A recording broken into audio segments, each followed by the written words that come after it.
Hi hello welcome to my king queen channel. So இன்றைக்கி நம்ம video போகிறதுக்கு முன்னாடி இந்த டிஜிட்டல் மார்க்கெட்டிங் பற்றி நான் உங்களுக்கு சொல்ல போகிறேன். ஸோ டெய்லி 5 minutes ஒர்க் பண்ணால் போதும், லேர்ன் அண்ட் ஏர்னும் பண்ண முடியும். ஃபேஸ்புக் அண்ட் இன்ஸ்டாகிராம்லையும் நீங்கள் யூஸ் பண்ணிக்கலாம். ஸோ டெய்லி நீங்கள் 300 rupees ஏர்ன் பண்ணுவீங்க. ஸ்கிப் பண்ணாதீங்க, பெரிய தப்பு. தினம் 300 ரூபாய் சம்பாதிக்க அரிய வாய்ப்பு. இன்ஸ்டாகிராம், ஃபேஸ்புக் பயன்படுத்த தெரிந்தால் போதும், content post and content publishing மூலமா தினம் 300 ரூபாய் சம்பாதிக்கலாம். இந்த வேலை செய்ய 5 நிமிடம் போதும். Work training support, group communication support, all language customer live chat support, முக்கியமா சொந்தமா ஒரு பிசினஸ் ஸ்டார்ட் பண்ற அளவுக்கு உங்களால கற்றுக்கொள்ளவும் முடியும், சம்பாதிக்கவும் முடியும். இந்த வேலை வாய்ப்பு வழங்குவது 5 வருடத்திற்கு மேல ரன் ஆகிட்டு இருக்க நம்ம தமிழ்நாட்டு company school of business organisation private limited. மேலும் விவரங்களுக்கு டிஸ்கிரிப்ஷன்ல கொடுத்திருக்க நம்பருக்கு வாட்ஸ்அப் பண்ணுங்க. ஸோ வாங்க நம்ம வீடியோக்குள்ளே போகலாம். ஸோ இன்றைக்கி என்ன வீடியோன்னு பார்த்தீங்கன்னா, பூசணிக்காய் பொரியல் நீங்கள் எப்படி செஞ்சுருக்கீங்கன்னு தெரியல, ஆனால் இந்த மாதிரி நீங்கள் ட்ரை பண்ணி பாருங்கள். உங்கள் கிட்ஸ் எல்லாம் ரொம்ப விரும்பி சாப்பிடுவாங்க. என் பொண்ணு கூட இந்த பூசணிக்காய் பொரியலை அவளுக்கு ரொம்ப பிடிக்கும். ஸோ இந்த மாதிரி உங்களுக்கு கிட்ஸுக்கு ட்ரை பண்ணி பாருங்கள். ஃபஸ்ட்டு நீங்கள் ஆனியனை நல்லா கட் பண்ணி குட்டி குட்டியாக கட் பண்ணிக்கோங்க. நெக்ஸ்ட்டு தோல் சீவிட்டு பூசணிக்காவையும் நல்லா கட் பண்ணி வச்சுக்கோங்க. கடாயை நல்லா சூட் பண்ணிக்கோங்க. அப்புறம் கொஞ்சமாக எண்ணெய் ஊற்றிக்கோங்க.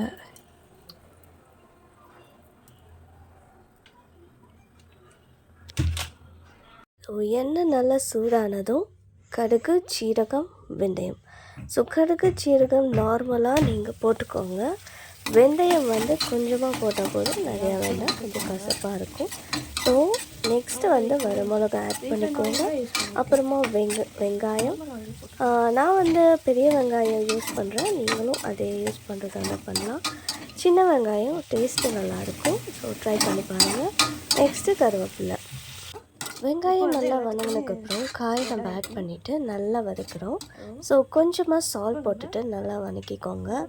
நெக்ஸ்ட்டு அதை கொஞ்சமாக மூடி வச்சுக்கிறோம். மசாலா ஆட் பண்ணிக்கலாம். கொஞ்சம் ஓரளவுக்கு வெந்துருச்சு. ஸோ மஞ்சள் போடுறேன், சில்லி பவுடர்,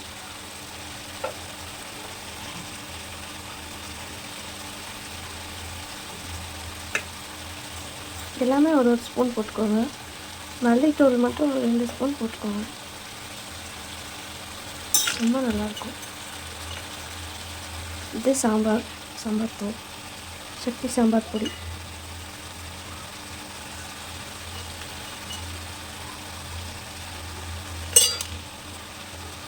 உங்களுக்கு நிறைய காரம் வேணும்னா இன்னும் கொஞ்சம் கூட போட்டுக்கலாம். நல்லா கிளறிக்கோங்க.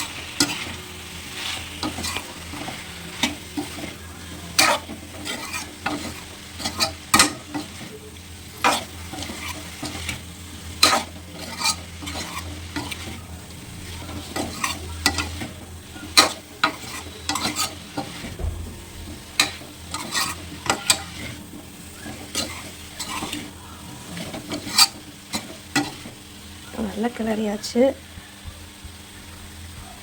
ஸோ இப்போ என்ன பண்ணோன்னா, ஃபஸ்ட்டு கொஞ்சமாக தண்ணி ஊற்றிக்கலாம். கொஞ்சமாக தண்ணி ஊற்றிட்டு உப்பு கொஞ்சம் போட்டுக்கலாம். இன்னொரு தடவை கூட கிளறிக்கலாம். நல்லா கிளறிட்டு ஸோ நம்ம க்ளோஸ் பண்ணிவிட்டு கொஞ்சம் நேரம் வெயிட் பண்ணி பார்த்தோம்னா நம்ம பூசணிக்காய் பொரியல் ரெடி. ஸோ இந்த மாதிரி நீங்களும் ட்ரை பண்ணி பாருங்கள். இந்த ரெசிபி நீங்கள் ட்ரை பண்ணி பார்த்துட்டு என்னோடய கமெண்ட் பாக்ஸில் கமெண்ட் பண்ணுங்கள். ஸோ இந்த வீடியோ உங்களுக்கு பிடிச்சிருந்தா லைக் பண்ணுங்கள், ஷேர் பண்ணுங்கள், மறக்காமல் என்னோடய சேனலை சப்ஸ்கிரைப் பண்ணிக்கோங்க. தேங்க்யூ, பாய்.